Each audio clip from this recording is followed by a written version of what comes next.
Hello guys, welcome back to Vaishya's YouTube channel, and this is Pooja Sharma. So I'm back with our biosphere reserves.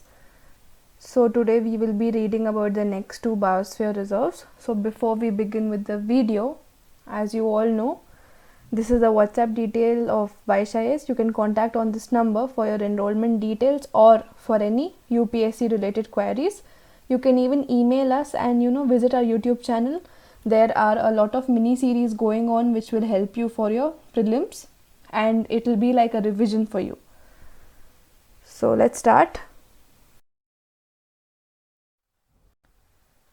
So in this video we will be reading about the last two biosphere reserve, that is the Run of Kutch and then the Kanchenjunga Biosphere Reserve. So this Great Run of Kutch or the Run of Kutch is a seasonal salt marsh which is found in the Thar Desert in the Kutch district of Gujarat in India. So as you can see the location over here, we have the Run of Kutch also over here, then we have the Little Run of Kutch also, plus we have the Kutch area. So it is about 7,500 kilometers square in area, and also it is reputed to be one of the largest salt deserts in the world. Then this area, it has been inhabited by the Kutchi people, and the Hindi word is derived from the Sanskrit or the Vedic word which means arena, which is attested in the Rig Veda and the Mahabharata. So this Great Run of Kutch, it is the extension of the Thar Desert. And the Little Run of Kutch, which includes the Banni grasslands on its southern edges, as we saw in the previous slide. It is situated in the district of Kutch, and it comprises about 30,000 square kilometers between the Gulf of Kutch and the mouth of the Indus River, which is present in southern Pakistan. So the marsh, it can be accessed from both village of Kharagoda in Surendranagar district. So the Great Run of Kutch, it is together with the Little Run of Kutch, it is called as the Run of Kutch. And in India's summer monsoon, the flat semi-desert of the salty clay and mud flats, what happens? The average, it goes up to average 15 meters above the sea level and fills with the standing water.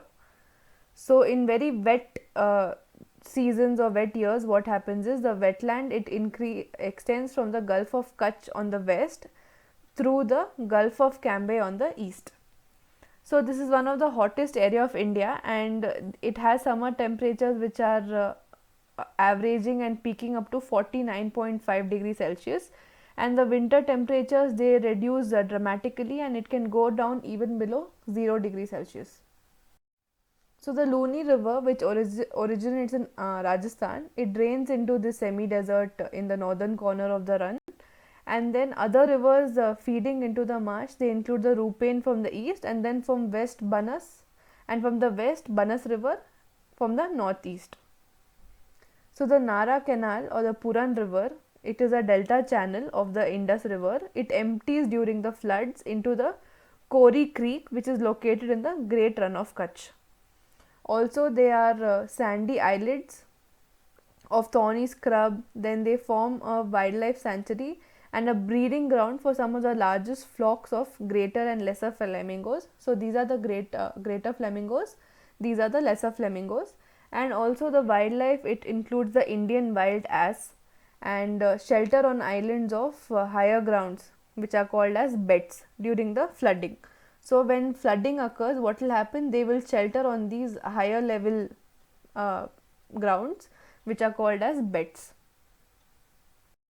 So although most of the marsh, it is protected area, and the habitats are very much vulnerable to cattle grazing, also the firewood collection, then the salt extraction operations which takes place, all of which they involve the transportation, which will disturb the wildlife.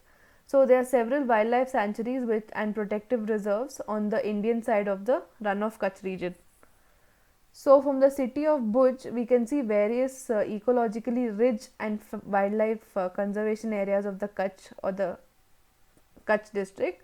So it can be visited, such as the Indian Wildlife Sanctuary, then we have the Kutch Desert Wildlife Sanctuary, Narayan Sarovar Sanctuary, Kutch Bustard Sanctuary, then the Chari Dand Wetland Conservation, and also the Bunny Grasslands Reserve. Then there is this phenomenon of Cheerbati at night. So this is an unexplained strange dancing light which is locally known as the Cheerbati, which are known as the ghost lights. They occur in the run. So the adjoining Bunny grasslands and the seasonal wetlands. So they take place in these two areas. So there is a scientific reason behind it. So you can go ahead and find out what it is about.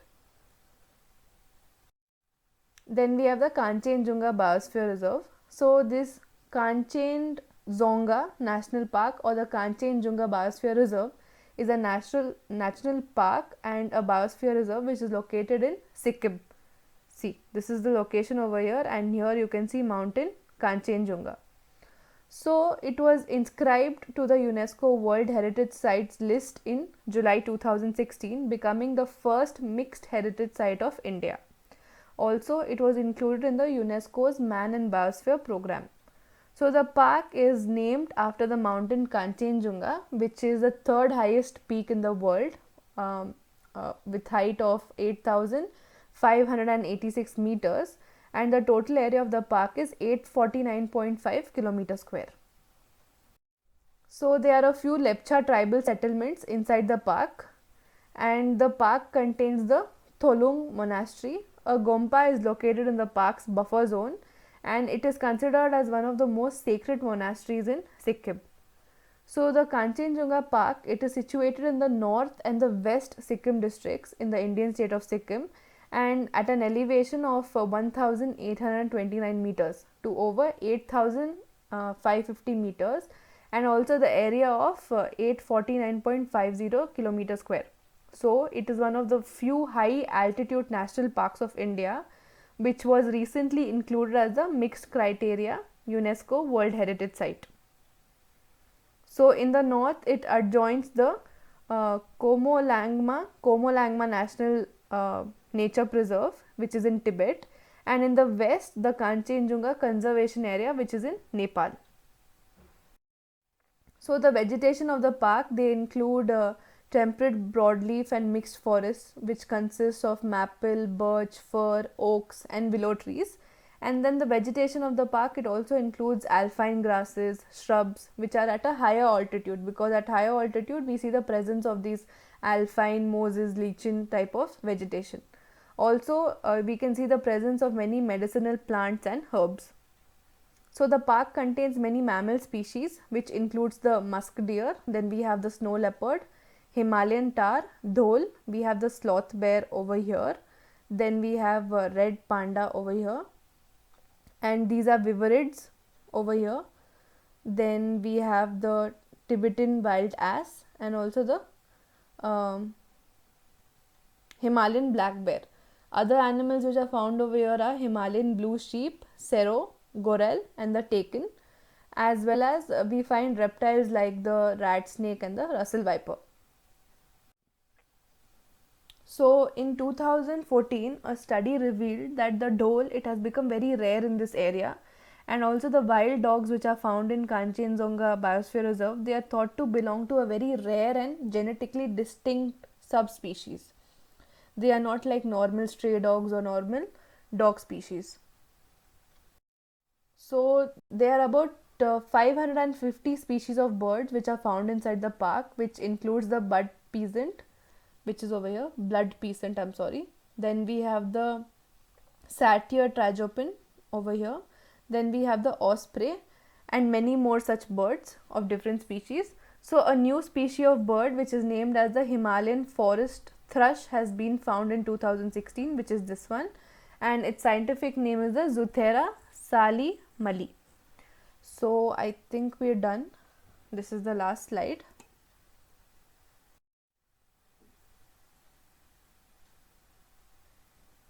So very soon I'll post a small table of all these biosphere reserves, so that it will be a very quick 5-minute revision for all of you. So please make sure to like the videos and to share them, and also leave your feedback or comments in the comment section below, and subscribe to our channel for more such detailed videos, so that in the upcoming days you will get access to many more videos of various subjects.